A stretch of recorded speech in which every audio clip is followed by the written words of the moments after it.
This is WEBurlesque. Hi, this is Chestnut Belafonte. Hi, I'm Honeybee Rose. Hi, this is Delightful. Hi, this is Charlie Quinn Starling. Hi, I'm Poppy LaFay, the fairy that wants to steal your heart, and you're listening to WEBurlesque Season 10.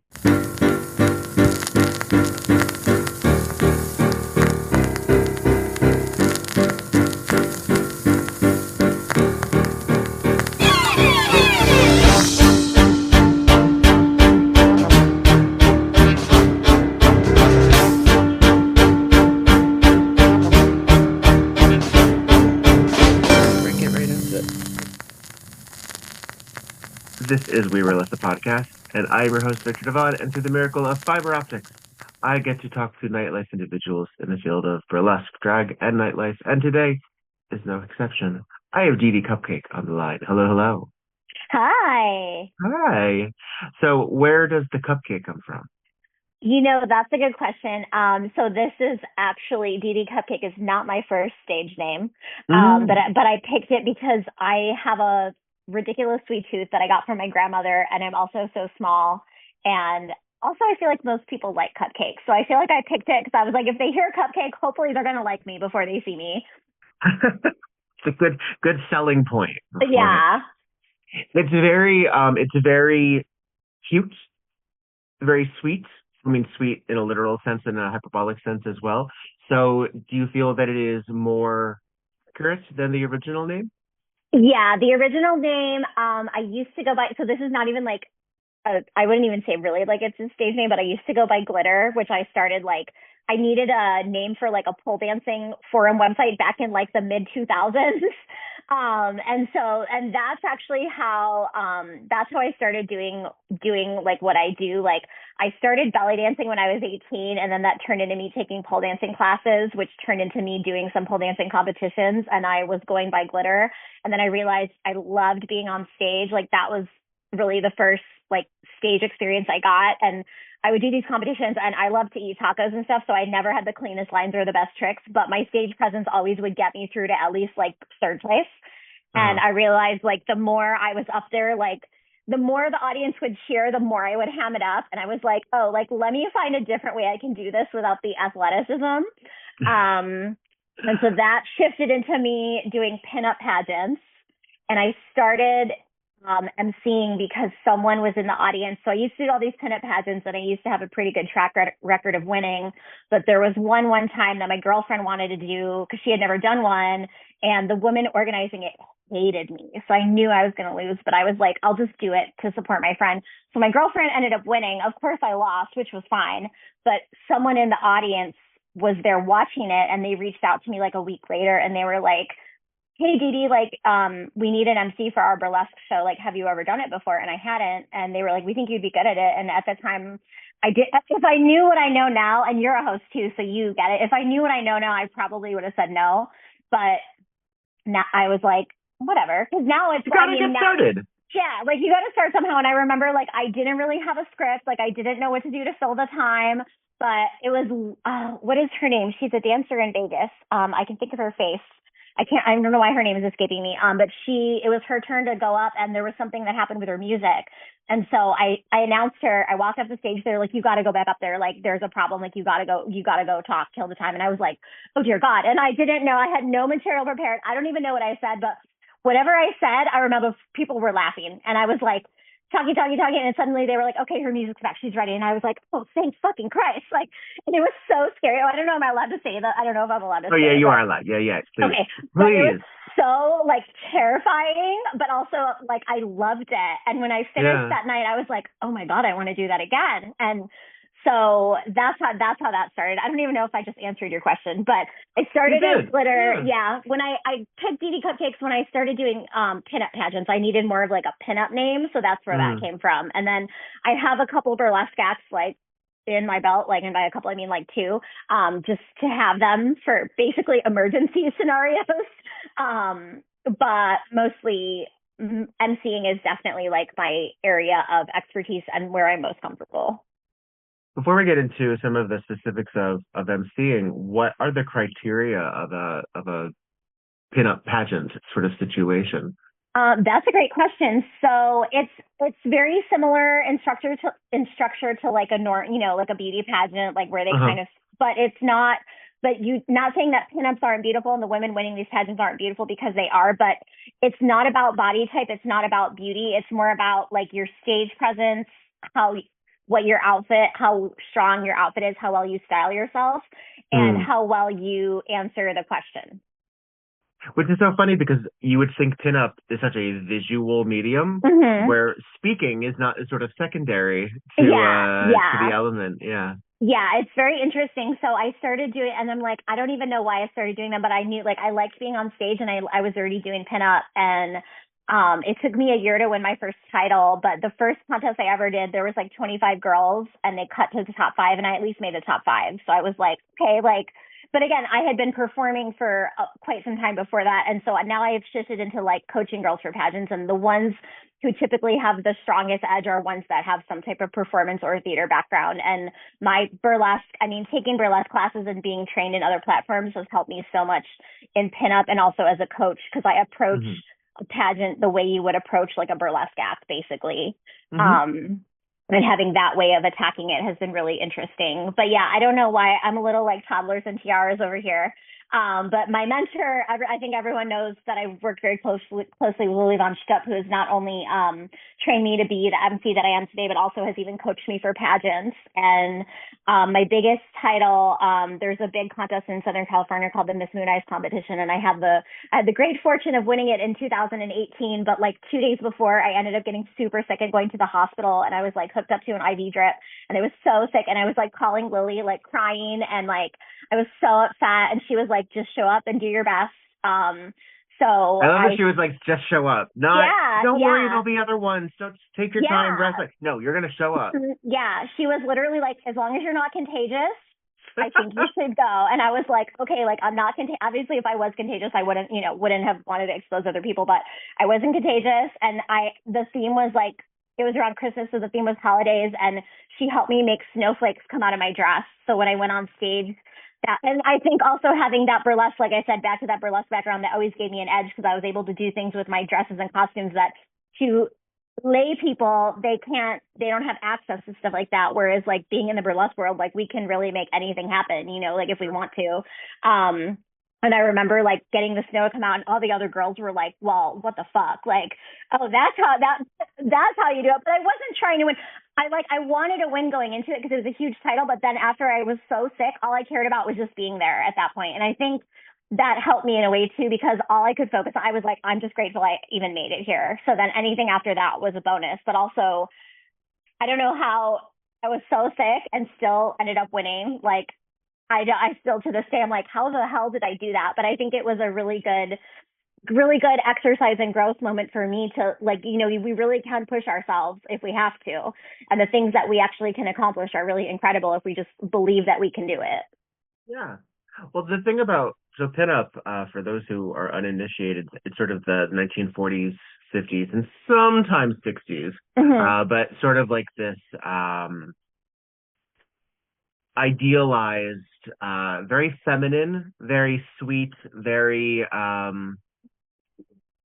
sort of like wiggly, like just sort of I don't know, it's sort of Beetle Bailey. It sort of gives me this but old school sort of fashion, which of course has historical connotations of like a really complicated time in our history. When is it not?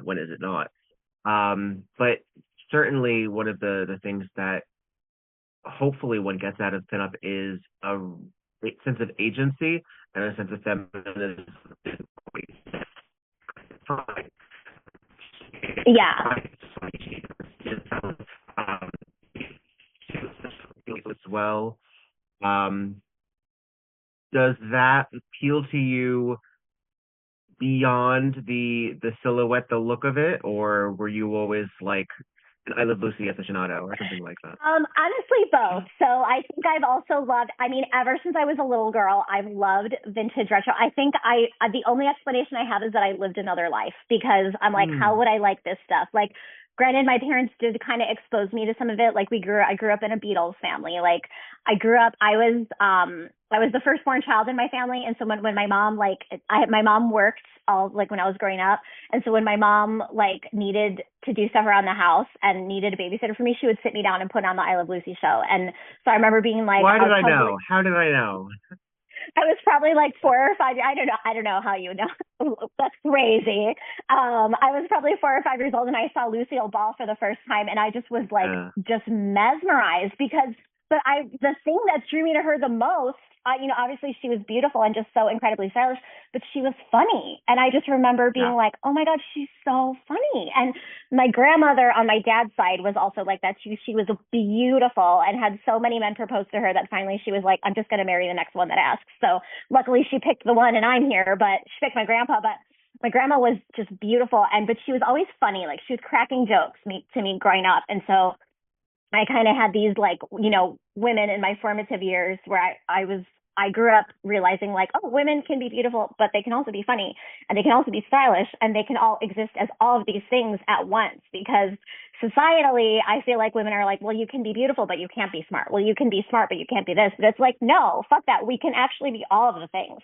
And so I think, going back to the modern resurgence of pinup, like, for me, my personal pinup mission has always been, like, I'm not a traditional beauty queen, but I've won beauty pageants, and I hope there is a short, thick Mexican girl or not white girl, or even a white girl or whoever, but I hope there's a girl who sees a girl like me out there, and not even just pinup, emceeing, doing magic, doing stand-up, whatever it is, and, like, thinks like, oh, because she's out there, maybe I could do that.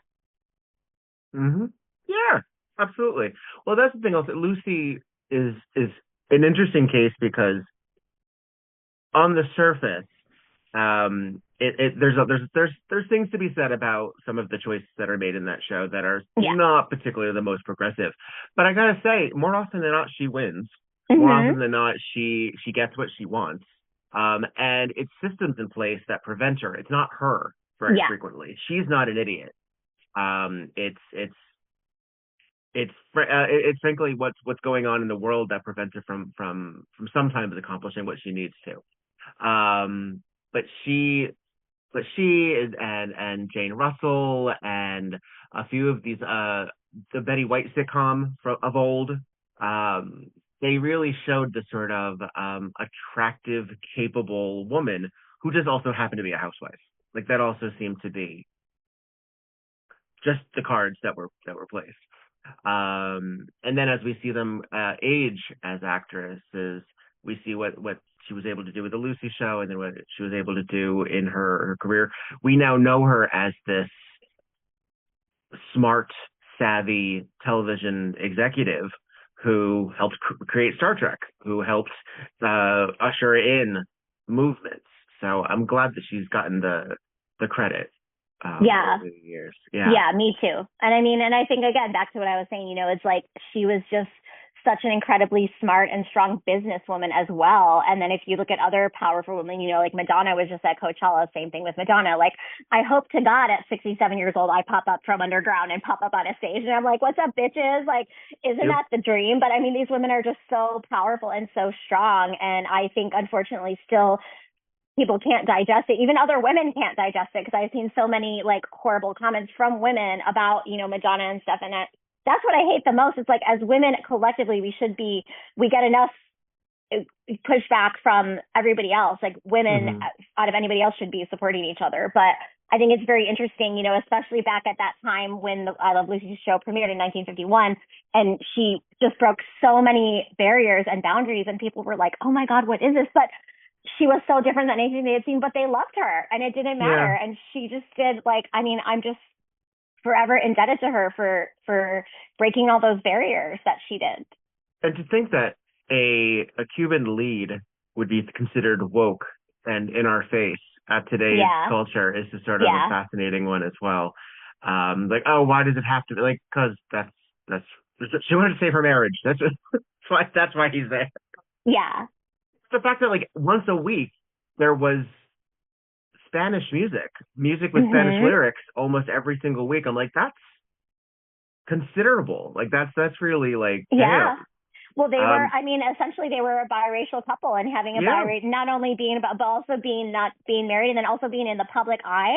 Like, it's, you know, they did, a lot of the themes in the show were just way ahead of their time. And, you know, the things that they, and to us, it's like, today it's very innocuous. Well, to you and I it is, but to some people today it's still not, which blows my mind. But just seeing that, it's like, oh yeah, like a, you know, white lady and a Hispanic man married, like, it, you know, but it's crazy to think at the time she couldn't say she was pregnant. She had to say she was expecting, like, you know, all of the things that she was forced into. But back to your point, I think she did a great job, like, you know, working with those boxes that she was put in and finding all the workarounds. And I mean, yeah, I just love her so much, and I'm so appreciative of all of the contributions that she's made, not only to pinup, but to women in comedy, to TV and the way that we do things, and to style. Like, she was just such an incredible woman.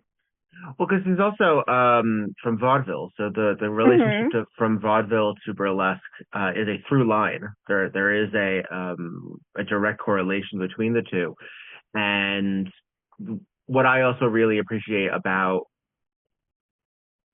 the awareness of that is that it helped create a sense of timing, and it created a sense of these captured vaudeville performances in a sitcom that has now been remastered and released on everything that you can now see, when so much footage from so much of that era, from so much from the before times, is not preserved because as a live medium, and that's one of the things that always sort of drives me crazy about burlesque, is that it's sort of amorphous, that a live show just ends.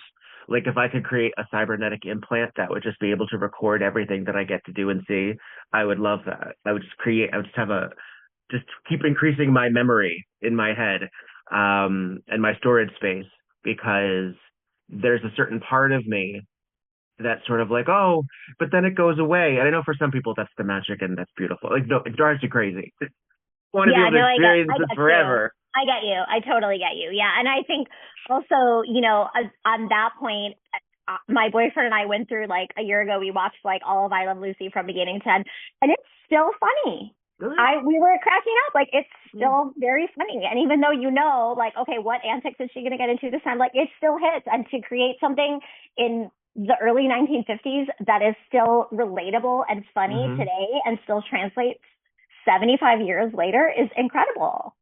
Well, I guess modern sitcoms are rough sometimes. There's a certain insecurity that I get from them that I don't believe they're willing to commit. And some of them hit really well, and some of them, you know, go back and forth. What's one that I really enjoy? It's a completely different show because it's multi-camera and it's not in front of an audience, but Ghosts I really enjoy because it's an ensemble piece and they're able to explore different things. And it has a pretty simple concept. Some people can see them, some people can't. Great. But they all have a history.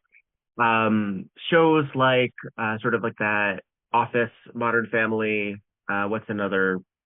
There's a few of those shows where they talk directly to the camera and they use it as a device. Abbott Elementary is a good example. It's used as a way of sort of bridging some of the gaps in storytelling. But I don't know. I gotta tell you, I watch some every once in a while. I'll throw on a relatively recent sitcom, and I'm like, this just doesn't have the fire. Like, it just doesn't work for me. It just doesn't. But they try. Yeah. I mean, there's a phrase, they don't make them like they used to, you know what I mean? I think that's true for, I mean, I feel that way about a lot of music today and stuff. And, but then, you know, you get the Lady Gagas who are true musicians and true artists. And I'm like, okay, it's not all lost. But for the most part, a lot of music today, I feel like it's, you know, same. It's not the way they used to. And, well, I think also back when I Love Lucy, you know, when she was in the heyday, she didn't have, now they can rely on so much computer generated stuff, like all these fancy tricks. Like, she didn't have that. So, like, her content just had to be really good, high quality writing and really good content that was going to make people watch, because all they had was a camera, a point and shoot camera, and then they had the actors in the show. So I think that, you know, what she did for the time was just so different than what anybody else, and she changed the course of history and television and entertainment forever with what she did, and I don't even think she knew at the time, but she was that's the thing about being a pioneer also, is that you're doing it for the first time and there is no real, you're sort of paving that path. And then everything that happens after happens with that self-awareness. So you can't make a show now where someone involved doesn't know those references, doesn't know. So at a certain point, you either have to go in such a different direction so that you're not comparable. I think you always will be. And to that end, when you're working with sort of old school aesthetics, but presenting them for a present day audience that may or may not know all of the references, you're sort of working with all of that. You're sort of working because you're not just satisfying yourself, you're also doing it for consumption. You're doing it so that other people will enjoy and they have to get it. As an MC, you're working with your own material, whatever you want to say, because I'm of the opinion, and I know that sometimes there's like this sort of thought of, it's not about you, MC, get off the stage and put on the pretty girls. That's great and all, but I was hired for a job, and I'm also part of the show. And I don't appreciate that sort of dismissive mentality towards MCs, personally. Now, if I wasn't good, and I'm just, masturbatorially chatterboxing on the stage, that's one thing. However, I come prepared. So I know, I also personally, I know that I'm good off the cuff. I can do crowd interaction if I need to. I don't like to Matt Rife it quite so much, but I can if I need to. What is your style, would you say? What are some of your go-tos as a host, and what are some of your criteria that you need to be prepared for? That's a good question. So I think based on what you just said about you being like, no, but I'm the MC, and other schools of thought, like, no, but the MC needs to get off the stage. I think I fall somewhere in the middle, because I'm happy to watch a good MC if you can keep me entertained. And back to what you're saying about the self-aggrandizing and stuff like that. So I've definitely been to shows where the MC just spends all of those gaps talking about themselves. And so at the end of the day, we are the MC, but our job is to make everybody else look good and make the show look good. And so if I'm like, my style is very jokes. I'm very much about the jokes, which again, because Lily Lunchtup was my mentor, and that is what I've been taught. But now it's kind of, now people kind of know. I started when I was new at emceeing. I remember like 10 years ago asking Lily, how do I fill the time if something happens? And she was like, tell jokes. And I was like, how do I learn jokes? And she was like, on the internet. And I was like, oh, okay. So now, but then I'm so like, she's just so smart at like helping us with our branding and stuff, because then that's what I started to do early on. And now I get calls like, oh, we want you to tell jokes. Can you do this thing? Like, we want dad jokes. My friends asked me to officiate their wedding because they were like, we want someone telling dad jokes. Like, we want our officiant telling dad jokes. I was like, I got you. So like, so it's, it works both ways, because I've been put kind of into this little box. But also I love that if you hear the name DeeDee Cupcake, I'm going to show up dressed vintage, and I'm going to tell jokes. And like, it's pretty foolproof. And I've found I try to tell stories. If I have a good engaging story about someone in the cast, I'll tell stories if that's appropriate. But like at the end of the day, like I just want to make the audience feel uplifted and happy and good, and give them a couple hours to escape whatever they need to escape that day. Right. It's not just about talking, really. It's about being aware. It's about really knowing what not to say as well. Yes. And getting the vibe of the audience, and getting information from the production. So the production needs to help. Because if the production doesn't tell you, oh, by the way, you can't talk about this here, or, oh, the venue would really rather if you didn't do this, you kind of need to know that. You can't go in there and then, because then it's not your fault. I'm sorry. But even though it's not your fault, you'll be the one who will be blamed, and you'll be the one who will fuck up everything, frankly. Correct. And oh, sorry, what were you going to say? No, I was just going to say, like, you have to also know with the performers what will make them comfortable as well. Because as a performer myself, I don't really want to fight against an introduction. You know what I mean? Like, I don't really want to go. I've been introduced by shitty introductions that I've been like, all right, let's bring the audience back. let's Yeah. get them back. I don't want to let's follow that. Okay, great. I'm very lucky in that I am now in better shows, and that doesn't happen a whole lot anymore because I am in shows that I am not only selective about, but the standard has risen.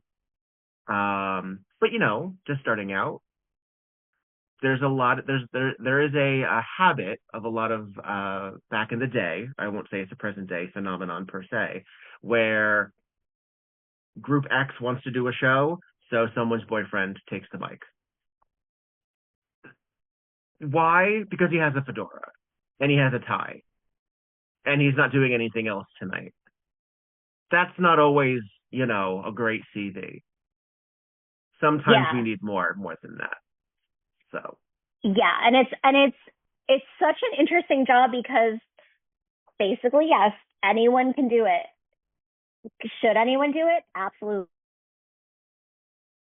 Sometimes I'm backstage at the show, I'm like, really, anyone could be reading these bios, but I'm like, no. But they wanted me to do it. And They wanted me to do it because I have X, Y, and Z. And I'm a great fit for certain shows.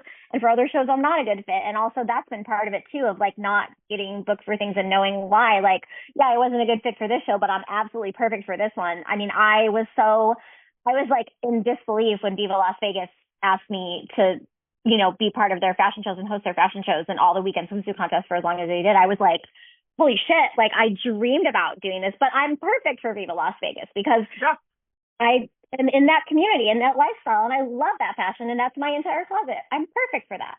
You know what you're talking about. That's the thing too. Yeah.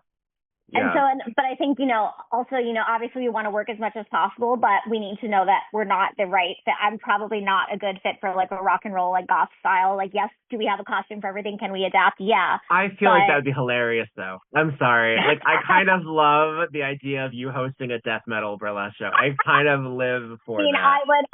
The jokes are already there. Yeah. I think that would be hilarious. fabulous. It'd be hilarious too, but. And I don't think you should change a thing. That's the other thing too, is I'm very I feel like as performers too, we always go through the struggle of should I change X, Y, and Z about myself to get this dream booking that I've always wanted to get, and I know that they only look for this, or should I just be who I am? And I've had this lesson taught to me so many different ways and so many different times, and so I had the very great fortune of being able to burlesque. I did not burlesque there. I hosted there at the Burlesque Hall of Fame. Did not burlesque there. Please take that out or leave it. But I did not do that. I misspoke. But I was just oh my God. Obviously that's a lot. And I know everyone has their feelings about Burlesque Hall of Fame. Again, but to a lot of us in the industry, getting your foot on the stage is, kind of the top tier stage, top tier opportunity you can have. No matter what, it's very nice to be asked. Yeah. So I was just incredibly honored, and I was just so nervous the entire time. I was terrified. Even on stage, I'm I was oh my God. And maybe again, I'm hard on myself. I'm sure as you are too. So I was oh my God, that was horrible. I was so embarrassed. And I was on the phone with Lily, ripping myself a new asshole about how horrible it was. And then the same night, I get an email from Tiki Oasis, another dream gig of mine. And they're we need a host for Friday Night Burlesque. We think you would be great. And I was and I said, how did you hear about me? And they were our girlfriend was in the audience at Burlesque Hall of Fame and she saw you. And I was fucking A, man. So I called Lily the next day. I was I take back everything I said. So I think also our worst is never our actual worst, but I've gotten a lot of my MC career has happened like that. It's the right person just saw me. Yeah. And it's, so unfortunately, back to the guy with the fedora and stuff, it's just about who you know and who sees you, regardless of whether you're good at it or not. And it's so many people take so much stuff personally, and they're how'd you get that gig? How'd you get that? People have messaged me. Other hosts are how did you get that? And I'm I don't know. They just reached out to me. I wish I could give you more information, but for whatever reason, that person thought that I was the right person for this particular thing. Mm-hmm. Hi, this is Viktor Devonne, and you're listening to WEBurlesque, the podcast, and I love you for it. I gotta tell you, this is still one of my very favorite things to do. I'm very happy, very proud, very honored that people download this and listen to me and a bunch of folks talk about why we love what we do. It's really great. It really, really is. And I want to give a special love to the patrons on patreon.com. Give it up for Melody, Devin, JaCourtney, Clara, Dottie, Charlotte, Luna, Goosey, Roxy, Faye, Tiffany, Jimmy, Curly Bright, Oliver, Sebastian, Alex, Bo, and Stormageddon. I had to take a breath there, people. It's really lovely. It really is really, really, really lovely. I think it's so difficult to dedicate time and make shit happen, but I'm working on it. I'm trying. Goodness gracious. Please know that you mean the world to me. And if you would like to support me in any other way that is not money, please follow, like, subscribe, share, comment, do those things, and I won't charge you for it. It'll get me further out there, and more importantly, it'll get these people that I bring onto this show further out there as well. So, mwah, be well, darlings.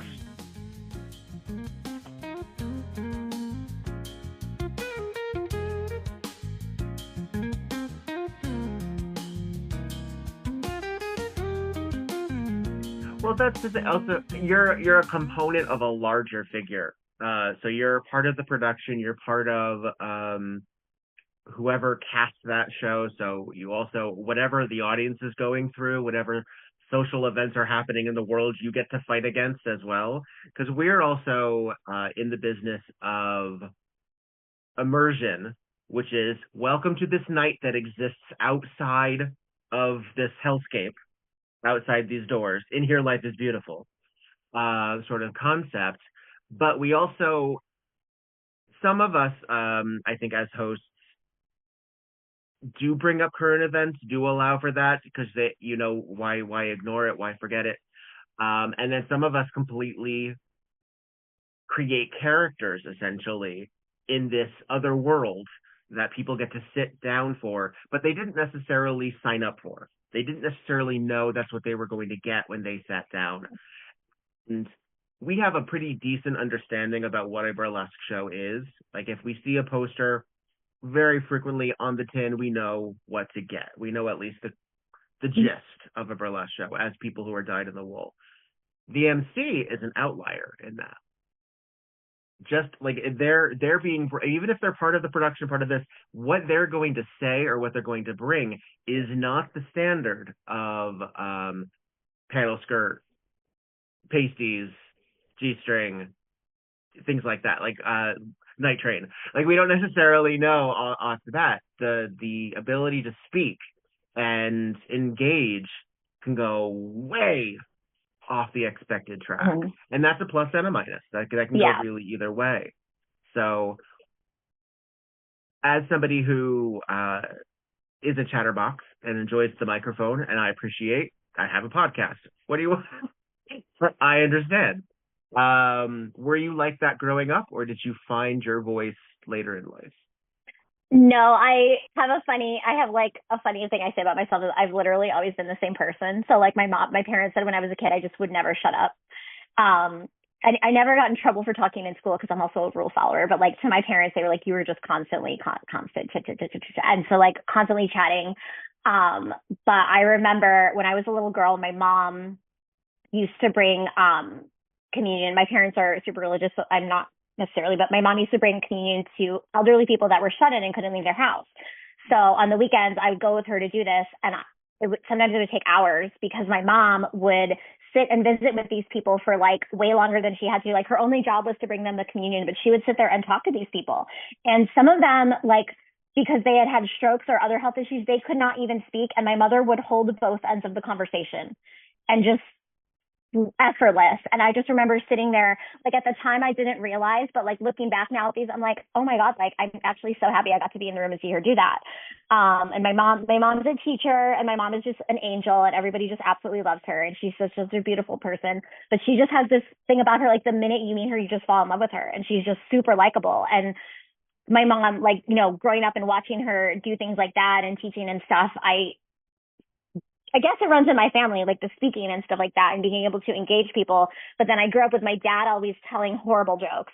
And so not knowing, like, at the time, I'm like, oh God, this is so embarrassing, Dad, like, shut up. But not knowing, like, these two things from both of my parents would combine and turn into a job for me and something that I love and doing. The Powerpuff Girls were born. Yeah, exactly. So that's like my Emcee like origin story. But it's literally, it's funny because it is exactly two things like from both of my parents that I've gotten. But yeah, my mom is just such an angel and everybody just falls in love with her. And so I hope I've heard other people tell me, you know, DeeDee, you're very charismatic. Like, you know, when you're on stage, you're super cute and lovely. And I think that also helped me, you know, in pinup contests and stuff, like with my stage presence. So, and I'm just lucky. I don't want to toot my horn or anything. I'm just blessed that I got this from my parents because both of my parents are very like gregarious and outgoing and bubbly as well.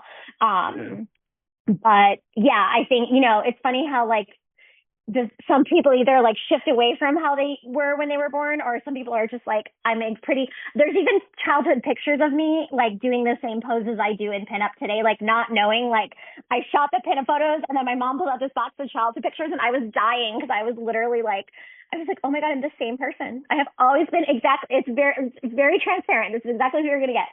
And I'm probably going to be exactly this way till the day I die. But yeah, I've always been the same with really no change, which I guess is good and bad. I mean, yeah, no, Amy, what it is, it's taking authenticity and it's manufacturing it into something that is producible and productive and safe for you as well. Because there are people who burn themselves out by burlesquing inherent qualities in themselves that suddenly it's like physicality as well. Like if you have this dance training and you burlesque it and you work it to such a degree, you are going to wear your body out if you don't have systems in place to protect yourself.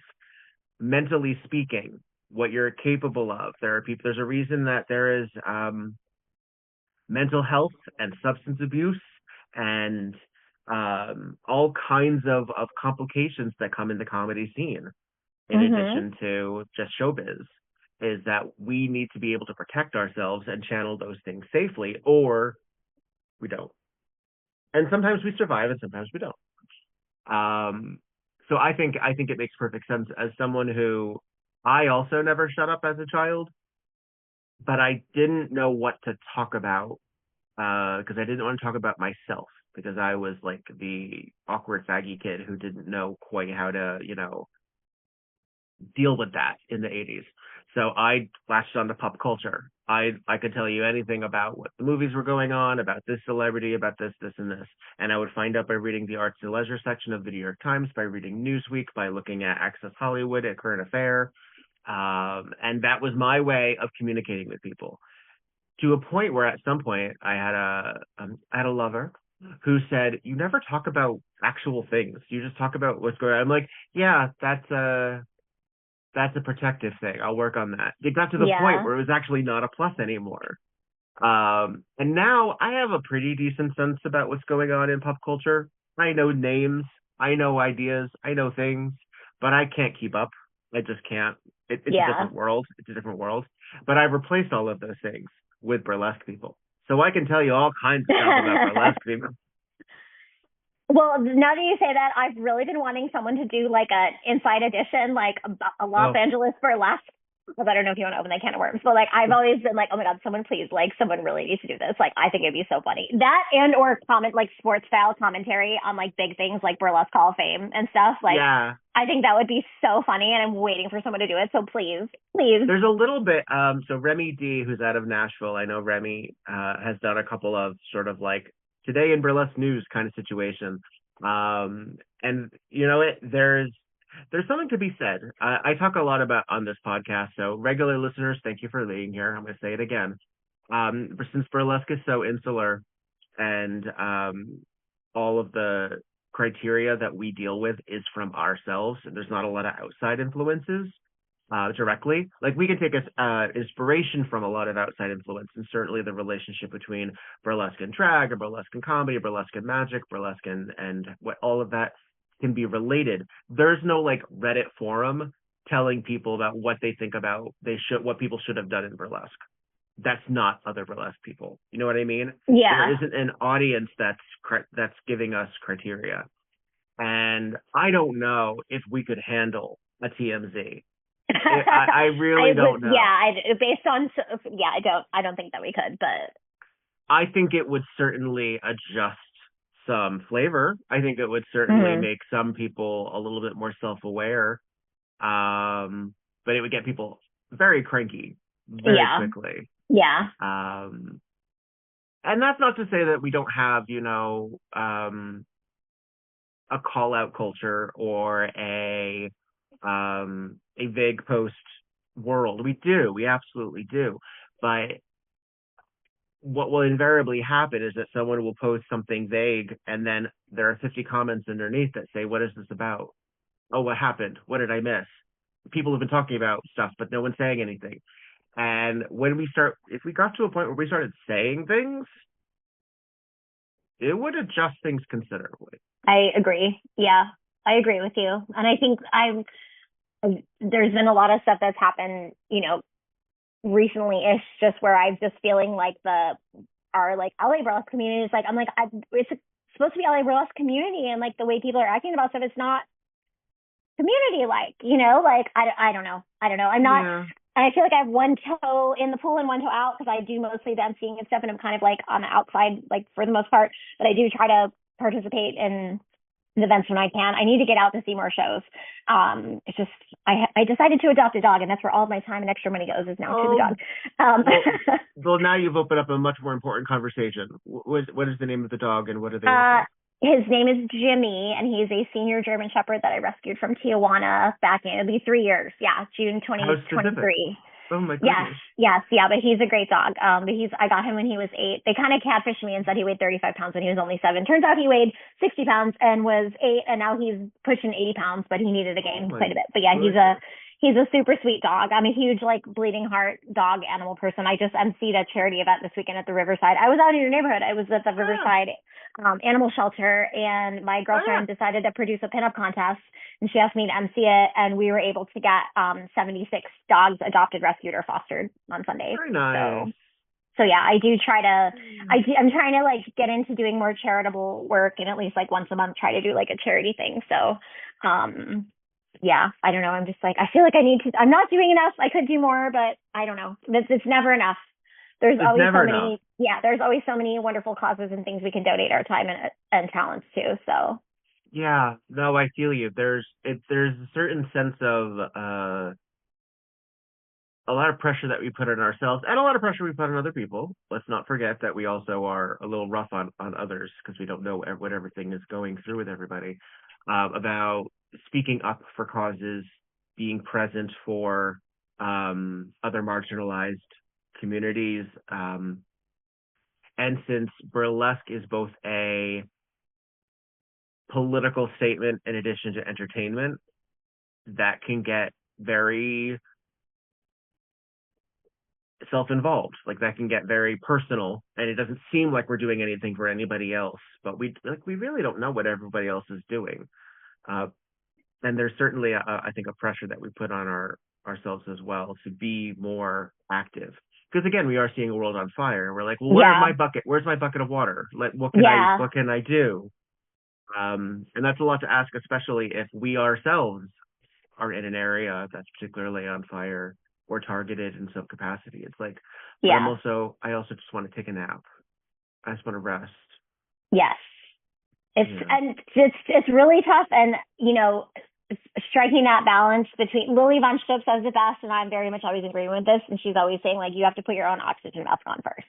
And I'm especially now, ever since the last election, shit has been terrible, but also I'm if I am not taking care of myself, I cannot take care of my neighbors if I'm not taking care of myself. And so I've tried, when the LA fires happened, I got hit up by a bunch of different people to emcee all of their charity shows, and I did. I couldn't, financially, can only do so much, but there's other ways I can help. I can help with my time, so I can help with my donating my MC skills. But after that, at the shows, a few people on separate occasions came up to me afterwards that were in the audience, and they were like, "Thank you so much. We really needed this really needed this like escape. And so that made me feel really good. And just, you know, creating, I think like as a host is also just like very important for us to help continue to like foster and create these safe spaces for everyone, everyone in the room and everyone backstage. And I feel like that's a very important job as an MC, because like you were saying, if you have a microphone, shit can go bad real quick. And having a microphone is a privilege. It is not something that is owed to anyone. It is a privilege to have a microphone in your hand. And I wish more non-experienced MCs realized that and thought about it from that way, because it's like you really have a lot of power if you have a microphone in your hand. So you got to think about what you want to do with it. But I produced my first show / fundraiser back in February, and it was amazing. And I somehow got Jezebel Thunder to donate a per performance for it, and I was like, how the hell did I even do that? But I know she's always down to like donate for good causes. We did some fire benefit shows last year, which is how I got to know her a little bit better. But yeah, like just doing that, like it was so stressful and so much work, and there were so many times where I was like, oh my God. But after, it was incredible. And after I did it, one of the people who was in the audience, who was also an immigrant to our country, pulled me aside, and he was like, this whole thing just made me feel so safe and so seen. And I just felt really like seen as a human. So that made me, I was like, oh, okay, no big deal. So moments like that, I think, you know, when we are pushing ourselves and we're like, oh my God, like, why am I doing this? Like, who even cares? Like, who's even watching this? But it's back to what I said at the beginning, like, you never know. Like, I want people to see people like me, whether it's a young Mexican girl or a person who is an immigrant to this country, like, see me and be like, no, like, this is for all of us. Like, this is for all of us. Like, we all deserve to be here, and we all deserve to take up our space. Right. Have you always been in Los Angeles? No, I'm originally from Chicago. Okay. Are Yeah, you I've moved around quite generation? a bit. Yes.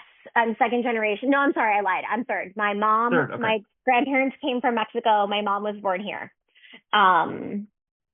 I wish that my mom would have taught me more Spanish growing up. I like to say I'm Mexican, and I wish that was my joke. It's not.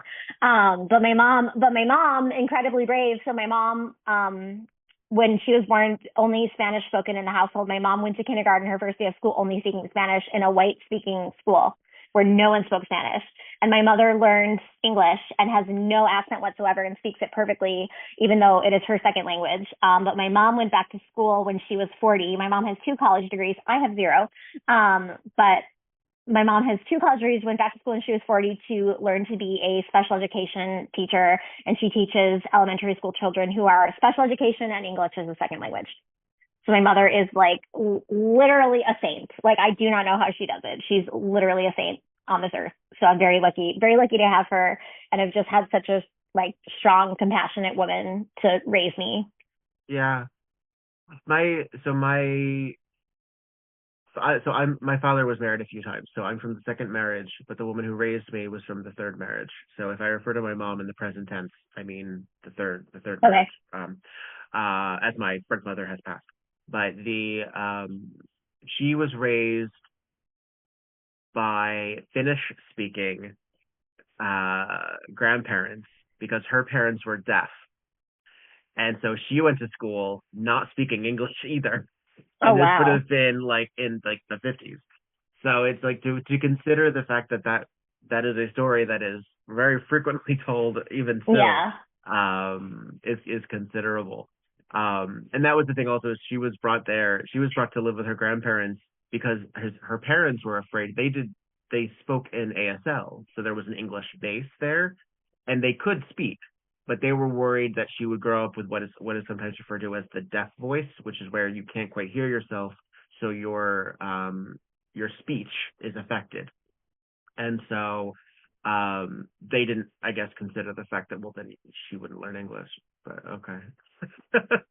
And as someone who then was raised by immigrants as well, she's an immigration attorney. So I learned early on about, you know, people coming here and being refugees and getting political asylum or becoming permanent residents or being here undocumented. And I learned a lot of like a really sympathetic language and sympathetic concept of immigrants and to an immigration and assimilation. and all of these things. And then to, in my 42 years, experience a social upheaval of that, where we're getting really cruel again. We're getting really rough and really vicious and really anti-immigrant. As a white guy I'm viewing in, I'm watching in, but it's like, but this is still a culture shock. Like it feels wrong. It feels like, wait, what happened? Do you feel, working as a child of immigrants and someone who has a specific background, that you're experiencing this cruel fucking world in a specific lens than how you grew up? I mean, yeah, in a way. I mean, I do. As someone who was born here, I am still somewhat privileged, even though I am from brown descent, and my other half, I'm actually biracial because my dad's side of the family is European. Right. But There's still people who don't think you should be here. So there's there's still, yeah. And I think like I'm super lucky. I will say, so being in elementary school was interesting because I was the only non-white person in my class. There were no black kids in my school. So I was not exposed to a lot of like other races, but fortunately, like my Hispanic side of the family would take me, to like the celebrations at the church and like celebrating Mexican holidays and traditions. So I'm very thankful I was exposed to that. Like our Thanksgiving table was like half Mexican food and then half American Thanksgiving food. So it was really interesting. But I think I didn't get exposed to like how bad it really was for a while, but also I didn't know it was as bad as it is until recently. And then seeing all this shit, I'm like, what the fuck? And like, Are you serious? This is crazy to me. But also, then when I think about it, the Civil War wasn't even 200 years ago. I know. I've seen these horrible, like, historic archive photos now of like people during the Civil Rights Movement in the Deep South and all of that stuff. And when you see the date on the photo, like you see a black family in front of the colored entrance picture, and that photo was taken 75 years ago. Or even more recently than that, even later than that. And I'm like, how? How is this a thing? How is this real? And I think, so it's really quite been a recent shock to me to learn that people are still this racist and this homophobic and this misogynistic and this white power. Like still, I'm like, how? This is crazy to me. But then again, when I think about it, Civil Rights Movement wasn't that long ago. MLK wasn't assassinated that long ago. Civil War was not that long ago. So I feel like in a lot of ways, we're just either staying the same or going backwards. Like I never really thought, after seeing what I've seen in the last couple of years, I've never thought we're going forward. It's cycles of the same thing over and over again. Yeah. And I think people, sorry, what were you going to say? No, well, I was going to say, at the very least, hopefully we're seeing individuals such as yourself who come from marginalized backgrounds that are then given a microphone that didn't necessarily have the visibility. Although, I mean, there always has been, shows by people of color, for people of color, by people of color, for white audiences even. There has always been music and culture and history and storytelling that has always existed in every culture. But now, at the very least, I think because of technology and because of visibility, at least it's more at the forefront. It's more at least seen. Some people are mad about that, but it's at least more seen. Please continue. Oh, I'm trying to think of what I was going to say. Now I kind of lost my train of thought. We'll see if it comes back to me. But it's very upsetting to read and see, especially like during the last presidential election, I actually volunteered for the Democratic National Convention because I was like, I cannot let this fuckstick get elected.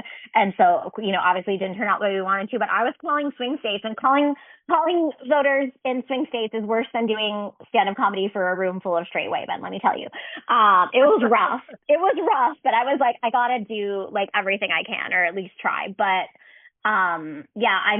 it's people didn't think that women should be in positions of power. People didn't think this. I'm like, who even makes these rules in the first place? Like, this is crazy. But the last presidential election really told me everything I need to know about our country. And I was like, I'm disappointed, but I'm not surprised once I saw the results. So it is what it is. I'm just trying, all we can do is try to like find our safe people that we have during this time and keep Yeah. our safe spaces and try to help our neighbors the best we can while also taking care of ourselves so our cup is full so we can help our neighbors.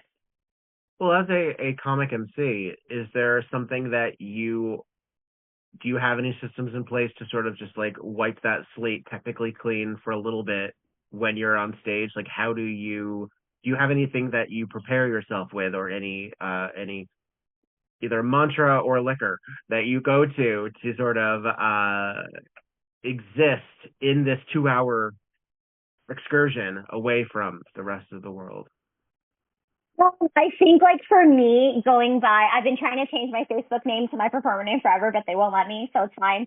Also fuck Facebook and Meta in general, but whatever. But also, it's, well, that's a whole separate 3-hour podcast interview. We're stuck in capitalism. I get you. No, I get yes, you. Unfortunately, it's still the way to network and. But we can use it and then complain about it while on it. I find that 1,000%.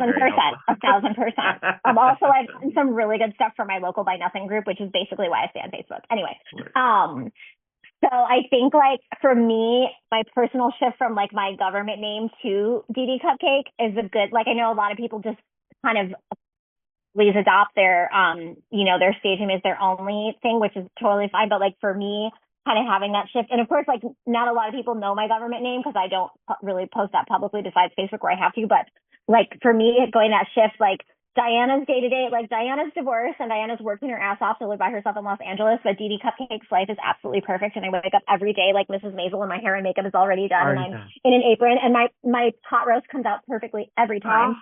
But Diana doesn't eat meat. Diana's a vegetarian. Diana's like, fuck this shit. Like, DeeDee Cupcake, the minute I start doing my hair and my makeup, it's like this, it's more of like, I would say a physical transformation for me. Like once I start, getting into that and starting to do those preparations, I'm like, okay, girl, like you gotta get it together. Like, and I think that's the hardest part of our job. And I don't know if you agree with me, but the days where you're just not feeling it and you still have to go to work and do it anyway, those days are the hardest for me.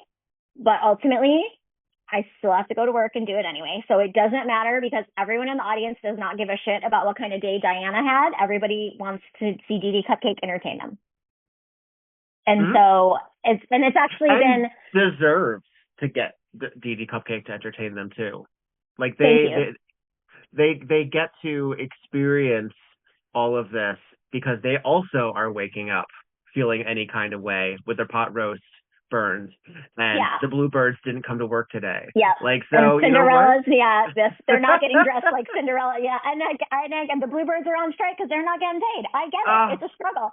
But the worst, like, no, I shouldn't say the worst, but one of the hardest days I've had as an MC was the day that Betty White passed away. It was on New Year's Eve, and I was about to MC a 10-hour New Year's Eve gig, and they were paying me really, really well. And I just remember waking up, and like that was the first thing I saw, and I was just shattered. And I was like, "Girl, like you gotta still go to work. Like nobody cares. Like you gotta still go do the job."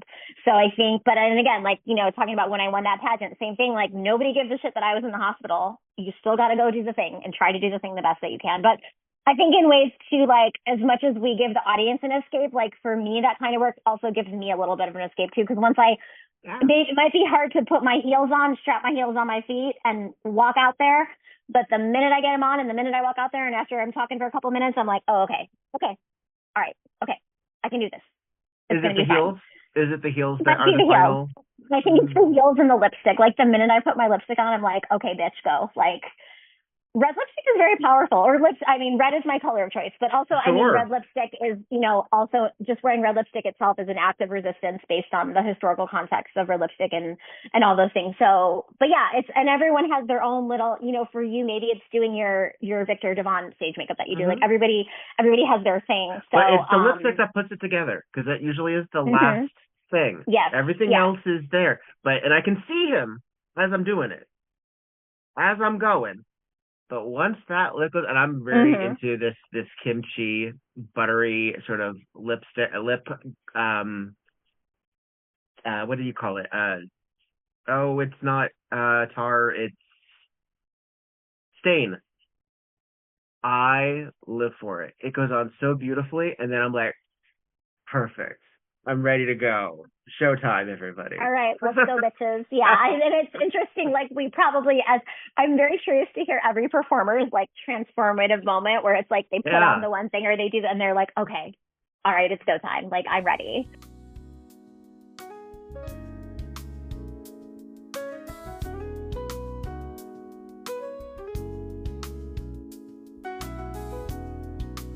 Hey, this is Viktor Devonne, and I like socks. I've always been very open about my appreciation for the fabric that goes on my feet, and I want you to enjoy them too.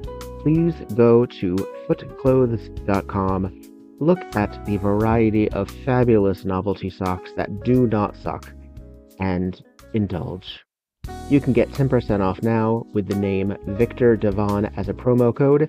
That's VIKTORDEVONNE. Put it all together, no spaces, and enjoy.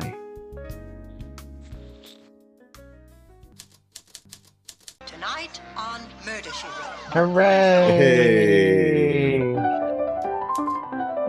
Yeah. It's kind of Piper Laurie and Brenda Vaccaro at A Love Child. Thank goodness. I want to know These her. nails. Yeah, where's her series? That's what She's I want. fabulous. The son is Joaquin Phoenix. I know, isn't that nuts? And he is an ugly little kid. I'm sorry. We're just like, hey, remember when this guy was in this obscure Broadway show in 1976? Right? Look at him in those tight pants. Yum. Well, because there's not But a we lot do really get- going on. It's supposed I mean, unless you're listening to the dialogue, which frankly, audience at home, you can do without us. We're just learning do your own about work, some of these damn it. backstory. But Right. Boswell put her up to it. Yeah.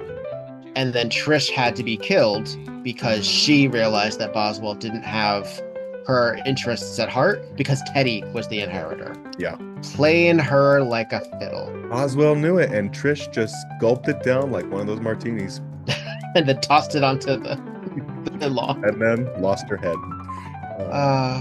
Poor Trish. Trish loses her head. This is Viktor Devonne. And this is Petra Fried. And this is Tonight on Murder, She Wrote.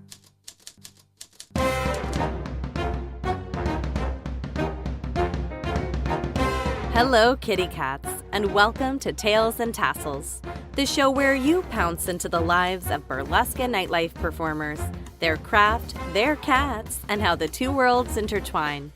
I'm your host, Gemma Smith. By day, I'm a manager at a kitten nursery, and by night, I host the Cat Beret, New York City's cat-themed variety show. This podcast is for cat-loving creatives. Whether you're twirling your tassels on stage, chasing your next big idea, or just trying to keep your cat off your keyboard. Season 1 is streaming now, with interviews, solo episodes, and bonus chats with feline experts. And Season 2 will be back this October with even more. I'm truly passionate about growing a community of curious, creative, and cat-loving humans. New episodes drop every other Thursday. Be sure to subscribe, follow us on Instagram at Tails and Tassels Pod, and send in your stories or questions to tailsandtasselspod@gmail.com. You might just hear them in a future episode. Thanks for listening. I'm so glad you're here. Take care, and until next time, kitty cats.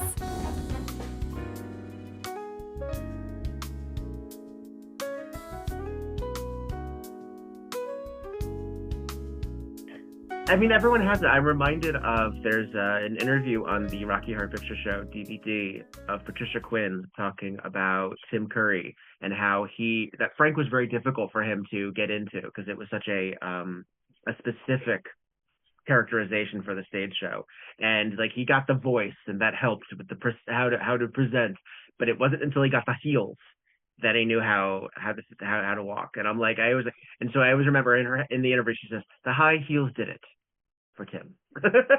Well, I'm very like, now I feel some kind of way knowing that Tim Curry and I have the same Exactly. like job. Like, I didn't know. Thank you. I'm gonna remember that when I feel like shit. I'm like, I don't want to go to work. I'm like, Tim Curry, put on your shoes, girl. Like, Tim Curry, go. But yeah, I mean, I think like a lot, and I think people don't realize because it's like, especially if you're not in the entertainment industry, you're not in that world. It's like they think like we're like this all the time, but we're not. Like I said, like I'm divorced. I've gone through some shit.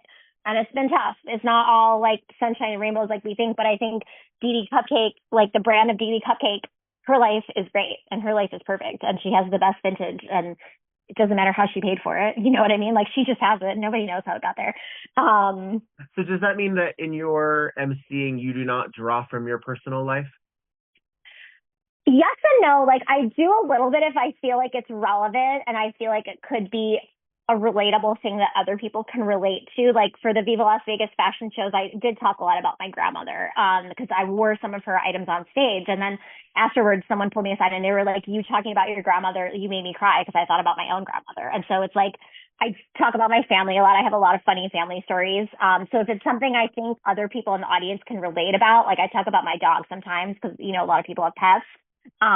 So if it's like a relatable thing, I think yes. But I saw an MC once who went out and she's someone who's in our local community. I won't say who it was, but she went on stage and she was like, I haven't gotten laid in 2 years. And I was like, I don't want to know that about you. Like you're in this glamorous like headdress and like see like I don't want to know that about you. Like I want to think you're getting fucked every night. And maybe that's just me, you know what I mean? But like you're like it's like you have this persona already and it's like let me think about you what I want to you know, let me like think about the image you're portraying. Like well, then the person has to then lean into it because I don't think you can just leave it at that. I think you have to go into what the perspective of the unfucked mentality is because then you're saying, okay, so boys, girls, I'm looking at you. Let's go. So everyone, welcome to the audition. So like that, then you can lean into that. And certainly, is there a double standard? Yes. But men still make these jokes, so why not a femc or a femme presenting individual be able to do that as well? Because fair is fair. That is true. And every once in a while you'll see a woman or a presumed woman saying something, and then immediately a guy in the comments being like, "Oh, well, if the roles were reversed," I'm like, "The roles have been reversed, guy." Yeah, like, I feel like men need to stop doing this. Like, just don't do that. Just don't do it. Just let us have our thing. This is, and I'm like, sorry, I guess you'll just have to deal. Like, I don't know what to tell you. Yeah, they're like, oh, I'm a man and I don't get enough of X, Y, and Z anymore. I'm like, you get everything. You're a man. Calm down. You can go to the comedy store and tell the same jokes. Mm-hmm. Oh, you don't think you can do that as a burlesque MC? Sorry, I don't know what to tell you. Go to the comedy store.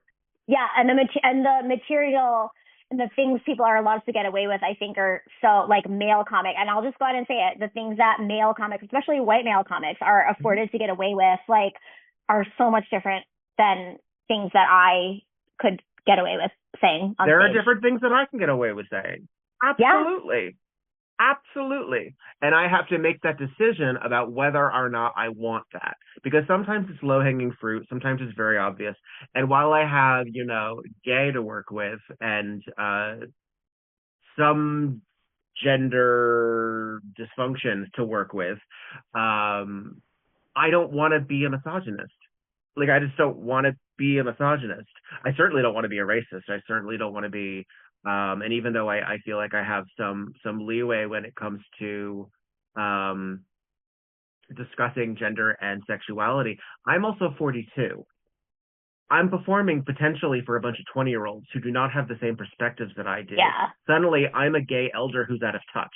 I don't want to be RuPaul. Like you have to decide what you're doing for. Otherwise, then you just become Dave Chappelle yelling at people. Yeah. And being a scolding comedy performer, punishing, absolutely punishing to be in the audience for. My God. Yeah. And I love, don't get me wrong, I love good self-deprecating humor. I love dark humor.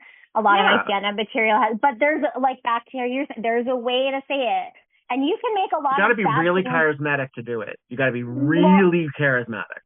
And one of my favorite posts was Trevor Noah, and I miss him so much being on TV regularly because he was so good. Granted, I'm sure he had a team of people writing the jokes for him, but he was so good about talking about stuff that was horrible, but finding the one funny angle that also was, like, funny and wouldn't offend anyone. And he was so good about that. And I got a little bit of taste of that because when I hosted all those shows during the fire, I was like, fuck, I can't not address the elephant in the room. Yeah. So what am I going to say about it? I don't know. So I ended up sitting down and I was like, well, we know I love animals. And I had seen all these things about like these donkeys need to be fostered. These pigs need these horses. So I went on stage. I was like, you guys, I'm thinking about fostering 7 donkeys. What do you think? Should I do it? And like, that's the angle. And it was funny and cute. And like, I started it off somber. I was like, it's horrible to see the news, but I'm seeing all these animals that need to be fostered. And like, I tried to go that way and thank God it worked out, but it's hard. Right. Well, I mean, there's something to be said about there's something to be said about going out, particularly for a disenfranchised audience, breaking a nail and saying this is the worst thing that has happened to anyone, because the ridiculousness is there. Yeah. You have to sell that, and looking at comedians that are capable of doing that, you can be either very deadpan, like I don't know if you're familiar with Mitch Hedberg. He was one of my biggest inspirations. Master of R.I.P. the deadpan. Yeah. Yes. The deadpan one-line non sequitur, like brilliant. But if you walked out there and you didn't deliver it with that kind of just capability, not every joke is for every person. And I don't even just mean that in terms of jokes that are about marginalized situations. I mean just jokes. Because they're like, I don't get that from you. And sometimes the package can be a little jarring. It can be a little jarring. If you go out there and you look as you do and you present the way you do and then you are filthy, the audience needs to adjust possibly to that. Yes. And you can lean into it by all means. Yes.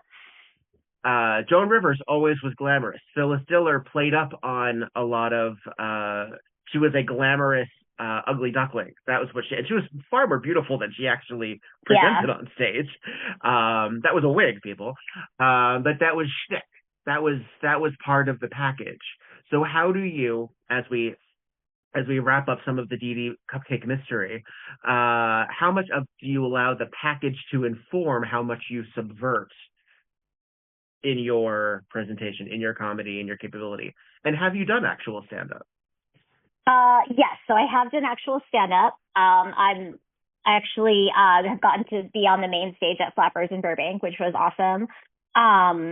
But to answer your question, first of all, that's a great question. And so when I first started emceeing, I was I played it very safe, and I grew up on the dad jokes, right? And most people like dad jokes, even if you hate them, you're like, ugh, like that was terrible. But, nobody's like,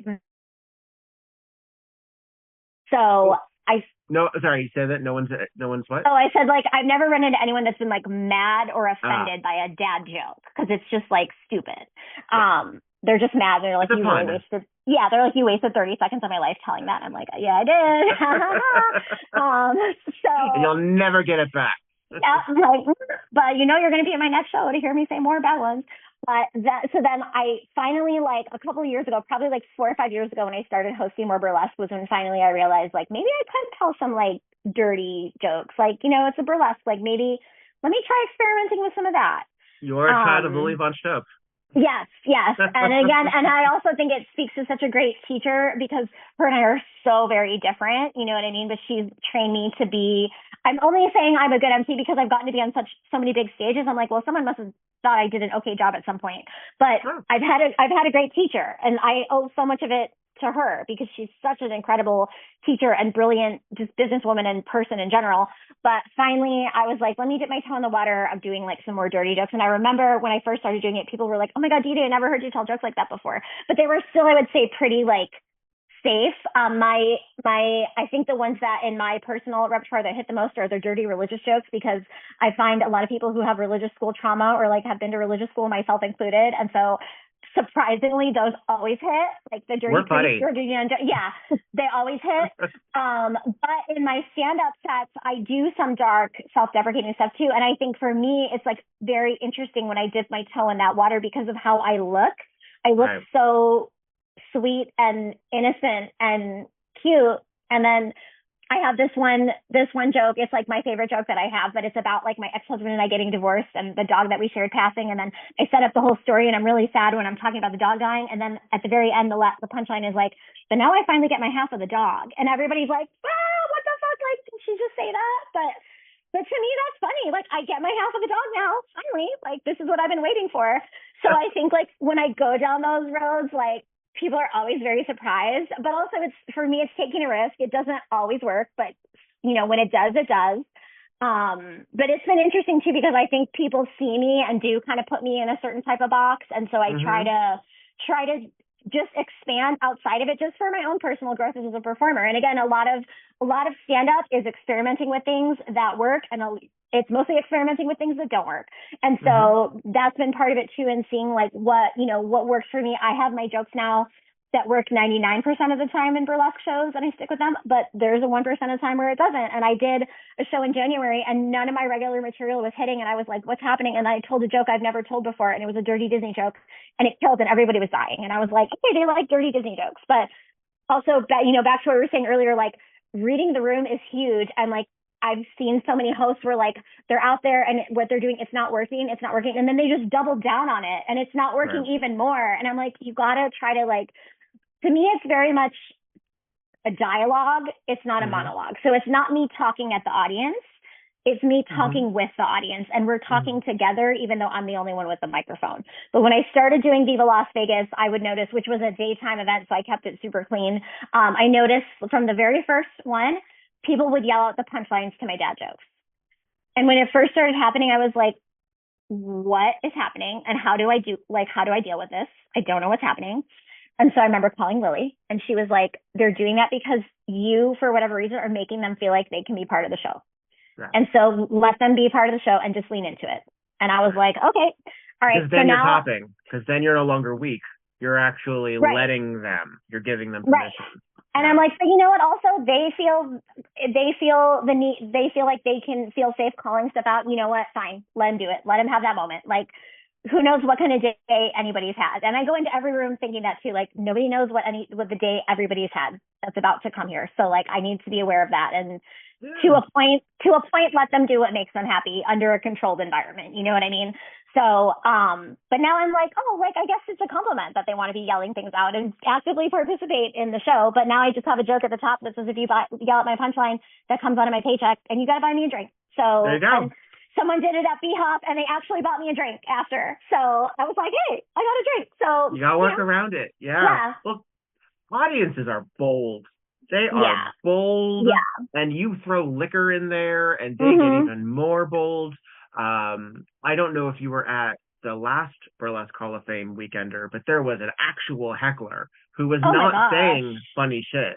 Oh, no. They were saying some bullshit during, I don't know why they weren't thrown out, but they weren't thrown out. And there was a lot of backlash that they weren't thrown out. But there was like, it was just, and to the point where it was sort of like, where are you? Because that is also like an industry night. Like, who are you saying this shit? That's wild. Like, it feels it's extra insulting because you're like, you're not part of this club. Yeah. But audiences are bold. And if you really make them feel comfortable talking back and forth, it is hard to gauge, I think, whether or not you're coming across as weak or easy to steamroll, or if they just feel like that's what you're encouraging, like that's what you gave them permission because you made them comfortable enough to back and forth. And I think sometimes that depends, but there is something to be said, and I think it takes a great deal of strength as an MC person to not do this. And I try it every time, where an audience member says something that is completely unintelligible, you don't know what they said, and you feel the need to ask them to repeat it.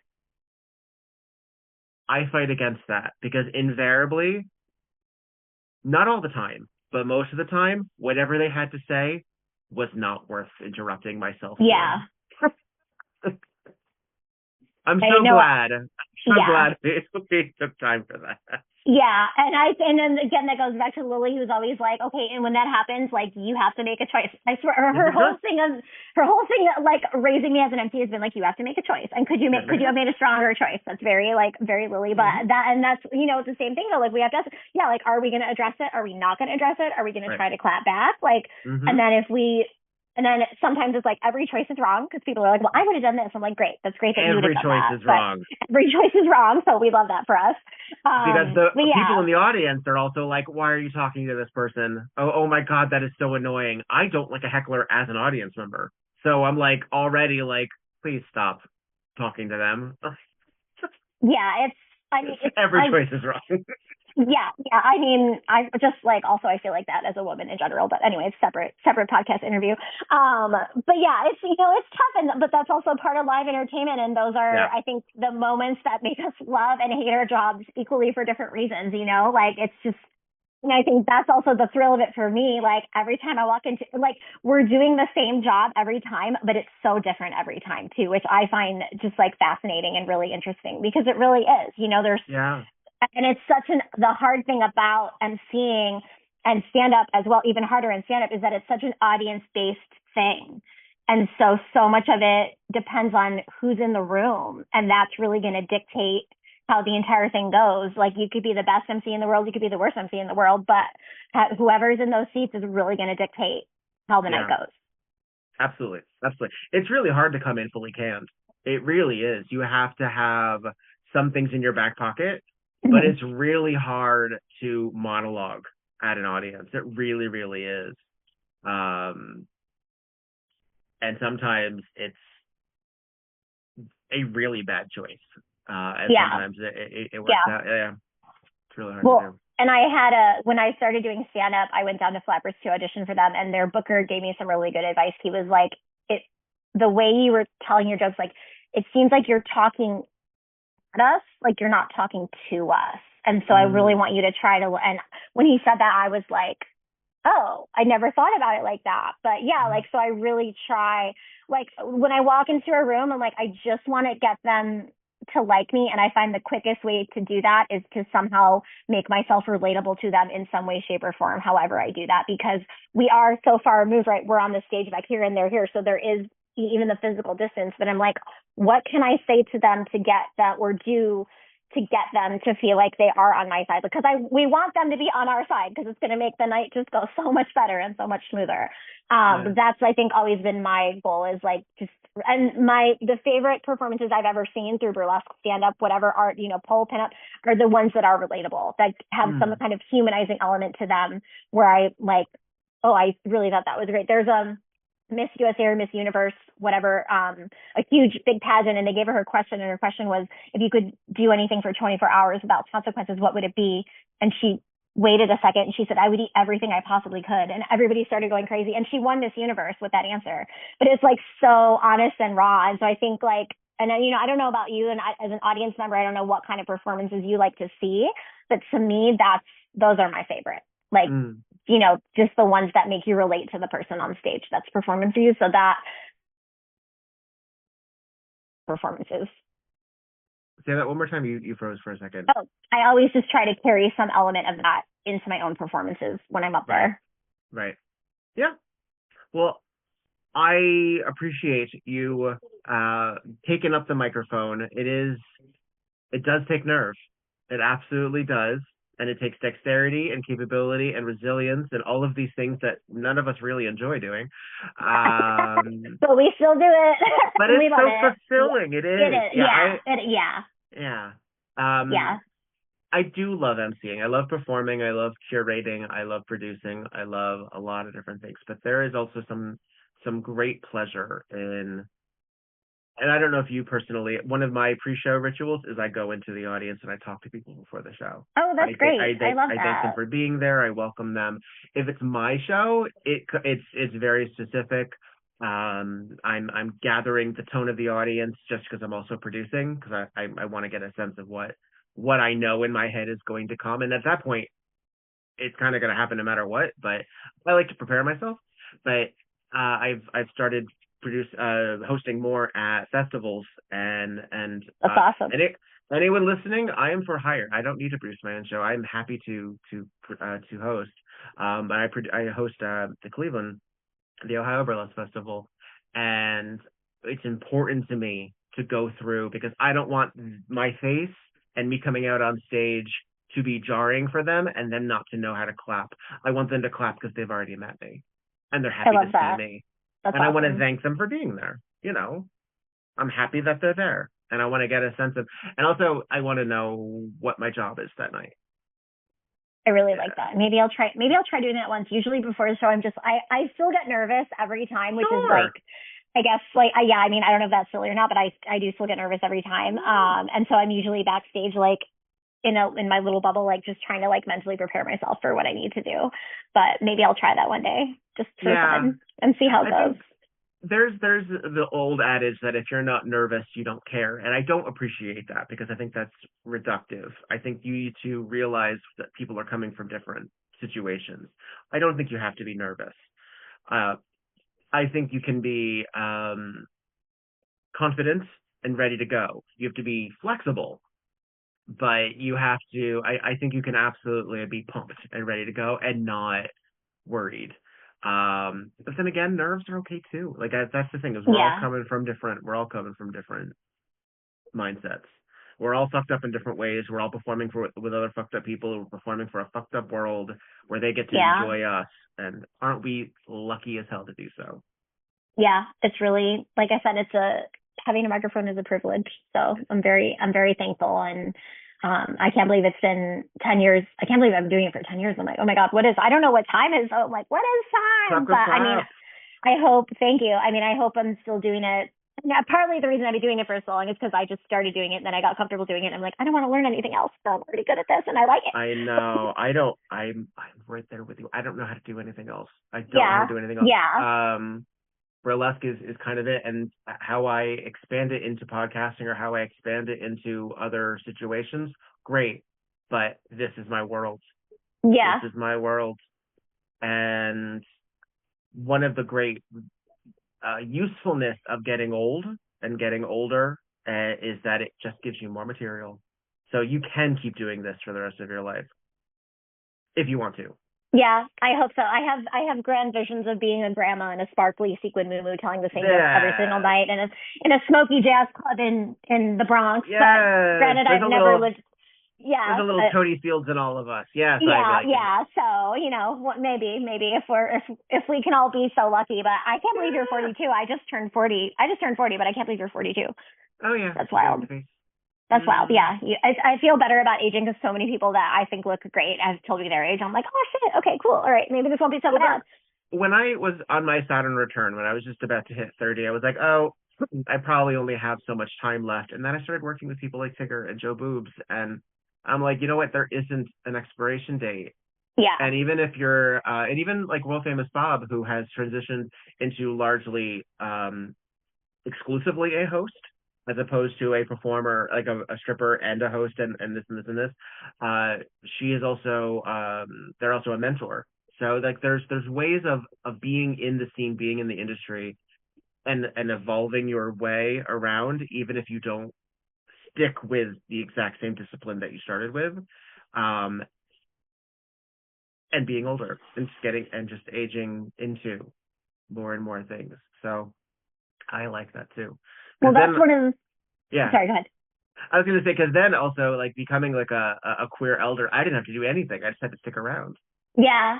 No, I mean, but also like you're very much needed because again, you don't know which like secretly closeted young children are like terrified and being like, oh my God, I feel like I can't be who I am. And then they see people like you and, out there and like not only like being out there in the publicly, but proudly being out there publicly as a queer person. And then they're like, oh, okay, wait, maybe this is a safe space for me, So like, especially it hits even more, especially because I mean, I know there's like, I just feel my heart just goes out to all the people who identify as queer and who feel like they can't, for whatever reason, their family or their work or any thousand reasons, or even their own just personal things, who feel like they can't really be who they are or share who they are. Like my heart really breaks for them. So I think especially now when trans people every single day seem to have a new thing taken away. It's that line of work is important. But the last thing I will say is that was one of the draws of the burlesque industry to me, because coming from a belly dancing and a pole dancing background, absolutely not saying that you can't do it 60 and plus, because you can, and women are, but there's such physical forms that if you started when I started at 21, I don't think my body would have lasted. to 60 plus. Like it just, for me personally, the path I was doing, it just wouldn't have. So I appreciate, and especially as a woman, aging is, everybody gets so mad about women aging and shames women for aging, which is a natural part of life that men also do, but we are shamed for it. Or you die. Like that's yeah. It's like, okay, like, and again, and that's what we said before, all of it is wrong. Every choice is wrong. So we love that for us. But not only, you know, in burlesque, not only can you be 50 plus, 60 plus, 70 plus, you're celebrated for it. And I've always loved that about, and that's very unique to burlesque. As someone who has trained in multiple different arts and forms of entertainment, that is a very unique thing to burlesque, but I love it and I think it's so beautiful. Fabulous. Well, thank you for sharing with me. Yeah, of course. Thank you for having me. My pleasure. Can you tell the folks at home the ways that they can keep in touch with your whirlwind schedule?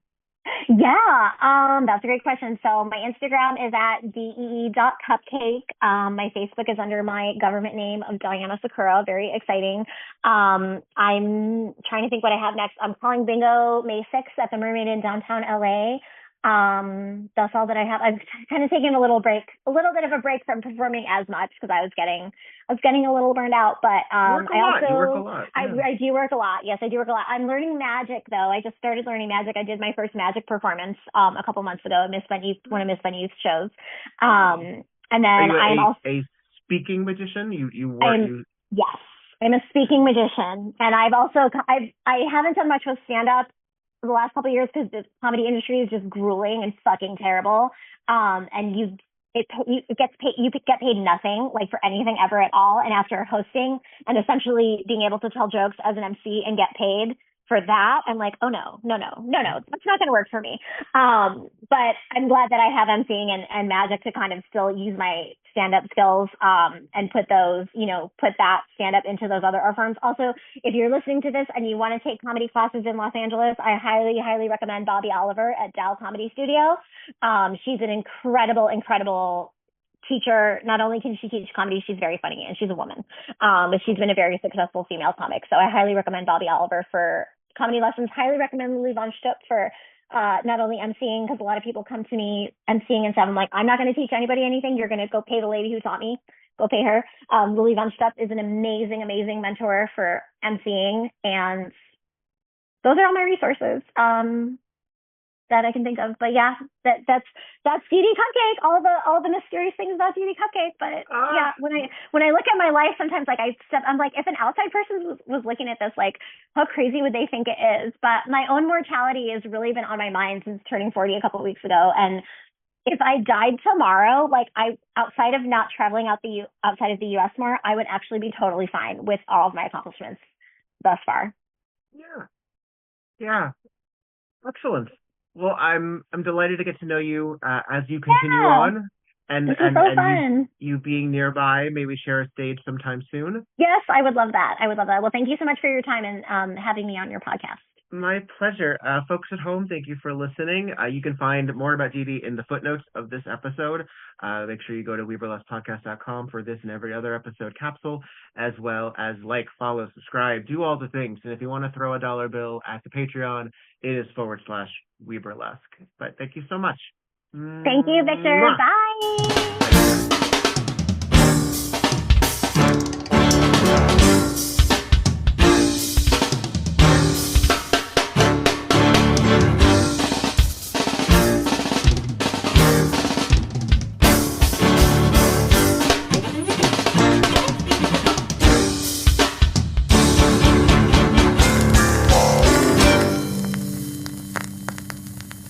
WeBurlesque the podcast, created, developed, and edited by Viktor Devonne. Podcast artwork by Logan Laveau. WeBurlesque the podcast cover art photography by Atticus Stevenson. Theme song, Anna 45 by This Way to the Egress, used with permission. All incidental music via Pixabay under the expectation of fair use. Please visit WeBurlesquePodcast.com for notes on this and every other episode. Follow WeBurlesque and Viktor Devonne on just about every platform, and support the podcast via patreon.com/WeBurlesque. Don't got the cash? Please follow, subscribe, and give 5 stars on every platform you can get your hands on. It really does help. All original material is owned by Viktor Devonne and White Elephant Burlesque Corporation. All of the materials property of their respective copyright. No infringement, while likely, is intended. This episode and all episodes thereafter are in memory of Lucky Charming. Miss you, friend.